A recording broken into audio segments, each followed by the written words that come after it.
রাখার দরকার আছে কিনা? তাহলে ওই জিনিসটা যদি অসুখ হয় তাহলে আর একজন রুহের ডাক্তার লাগে। ওই জিনিসটা যদি শিক্ষার দরকার হয় একজন আধ্যাত্মিক কামেলে মুকাম্মেল আল্লাহর ওলির সেবা দিতে হয়। তিনি হচ্ছে রুহানি পিতা। তিনি কি? আপনার ওই রুহের পিতা, আপনার রুহের মুর্শিদ, আপনার রুহের পীর, আপনার রুহের শিক্ষক। ঠিক কিনা? এখন বলেন তো, এই পৃথিবীতে যে সন্তান আসছে, এই সন্তান একটা সন্তানও বলতে পারবে যে আমি আমার মা বাবার কাছ থেকে পেট থেকে আসি না? হ্যাঁ, বলতে পারবে? বলেন। শুধু একমাত্র আমাদের আদি পিতা ব্যতীত জন্মের পরে মা বাবা সন্তানের জন্য পীর। আপনাদের কষ্ট হচ্ছে? কষ্ট হচ্ছে? আলহামদুলিল্লাহ।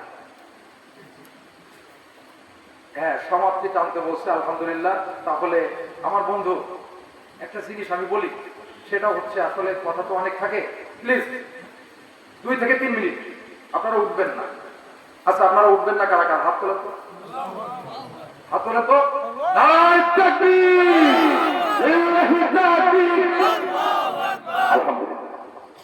আপনারা কি ওয়াদা করছেন?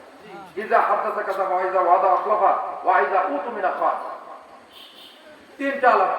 একটা হচ্ছে কথা বললে মিথ্যা বলে, ওয়াদা করলে খেলাফ করে, আমানতের খেয়ানত করে। এটা কার কাজ? মুনাফিকের কাজ। মুনাফিক আসফালে মিনান নার, সর্বনিম্ন স্তরে থাকবে জাহান্নামে, যেখানে কাফেরদের কথাও বলা হয়নি। কিন্তু মুনাফিক, মুনাফিক কাদের মধ্যে? আমাদের মধ্যে। যারা দাঁড়িয়ে রাখে, টুপি রাখে, এরাই। কিন্তু আমি শেষ করে দেবো দ্রুত, আপনারা যাবেন না। কিন্তু যাওয়ার পূর্বে এই দেখেন, এই সুন্দর এরকম একটা মাহফিল করার জন্য অনেক টাকা পয়সার কিন্তু প্রয়োজন হয় কি হয় না? এখানে যারা মুফতি সাহেব, আলেম যারা আছেন, শোনেন, একবার বলবে, করবেন, আপনি যদি আমার মুর্শিদ কেবলা মানিক ডক্টর মাওলানা মুফতি মনজুরুল ইসলাম সিদ্দিক, তিনি পবিত্র জবান দিয়ে বলছেন, আপনার পায়ের নিচে বড় একটা শোল পড়ছে, হাতে একটা ছোট্ট শোল ধরে আছেন, আপনি যদি এই হাতের শোলটারে জমিনে যদি না ধরতে পারেন, আর একজনের কাছে না রাখতে পারেন, ওই পায়ের নিচে যে শোলটা বড় মাছটা ধরা পড়ছে, ওই মাছটা ধরতে হলে 2 হাত লাগবে। তাহলে আল্লাহর রাস্তায় আগে ছোটটা ছাড়বেন, আল্লাহ আপনাকে বড়টা দেবে। লাভ না লস? হাল আদুল্লুকুম আলা তিজারাতিন তুনজিকুম মিন আযাবিন আলীম। তুমিনুনা বিল্লাহি ওয়া রাসূলিহি ওয়া জাহিদু ফি সাবিলিল্লাহি বিআমওয়ালিকুম ওয়া আনফুসিকুম। আগে তোমার জান, আগে তোমার বিআমওয়ালিকুম, তোমার মাল, ওয়া আনফুসিকুম, তারপর তোমার জান। এখন এই পৃথিবীতে যারা মুনাফিক, যারা কিপট, এরা সর্ব অবস্থায় নিজের সম্পদের মায়া বেশি রাখে। তারা সমস্ত কিছুর বিনিময়ে অর্থ সম্পদ গড়ায়, কিন্তু সেই অর্থ সম্পদ তাদেরকে ফাঁকি দিয়ে চলে যায়। কিন্তু মুমিন দানের কথা শুনলে সাইয়েদনা হযরত আবু বকর সিদ্দিক রাদিয়াল্লাহু তাআলার মতো ওই ঘটি বাটি সমস্ত কিছু আল্লাহর রাস্তায় আযাব করে দেয়। ঠিক না?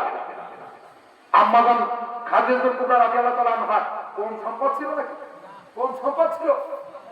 কোন সম্পদ ছিল না বন্ধু? সমস্ত সম্পদ আল্লাহর নবীর পায়ে রুবি করে সমস্ত সম্পদ ইসলামের জন্য দান করে দিয়েছে। সুবহানাল্লাহ, ইসলাম প্রতিষ্ঠার জন্য। কিন্তু আমরা তাদেরকে ফলো করব, আমাদের ফলোয়ার হবে কারা? তারা। কিন্তু তাদেরকে ফলো করব, কিন্তু তারা যা করছে সেটা আমরা করব না, তাহলে কি আমরা তাদের মতো হতে পারবো? এই জন্য মায়ের নামে, বাপের নামে, যে কোনো রোগের নিয়েতে, যে কোনো কিছু নিয়েতে আল্লাহর রাস্তায় এই যে আজকে পবিত্র এত সুন্দর একটা মাহফিল, কোরআনের মজমা আয়োজন করা হয়েছে, আপনারা খুশি হয়েছেন না? খুশি হয়েছেন না? তাহলে কি আমাদের ভাই একা এই মাহফিল করবে? এটা তো আপনাদের সবার। আরে ভাই, দাদা হুজুর কেবলা একটা কথা বলতেন, সেই কথাটা হচ্ছে এই যে তোমরা একা জান্নাতে যাবা, একা জান্নাতে যাবা। জান্নাতে যদি সবাইকে নিতে হয়, তাহলে সবাইকে দিয়ে দান করা। তুমিও দান করো, সবার দানকে গ্রহণ করো, তাদেরকে দান শেখাও, ছোট বাচ্চাদের দান শেখাও। হাত এরকম কথা শেখায় না, ছোট বাচ্চাদের হাতটাকে উপর করা শেখাও। দেখবা বড় হবে, লক্ষ লক্ষ কোটি কোটি টাকার মালিক হবে তোমার সন্তান। আজকের সন্তান ভবিষ্যতে একজন আল্লাহর ওলি হবে, কোটি কোটি টাকার মালিক হবে, সব লক্ষ লক্ষ কোটি কোটি টাকা আল্লাহর কোরআন প্রতিষ্ঠার জন্য আল্লাহর রাস্তায় ব্যয় করবে। সুবহানাল্লাহ। দিতে পারবো না। এরপরে বাদ বাকি একটু কথা বলে যেটা শেষ সমাপ্ত আমি সুন্দর করে একটা ফিনিশিং দিয়ে আমি চলে যাব। এর আগে আজান দেবো লাস্ট একটা কালেকশন 1000 2000 করে টাকা পারবেন?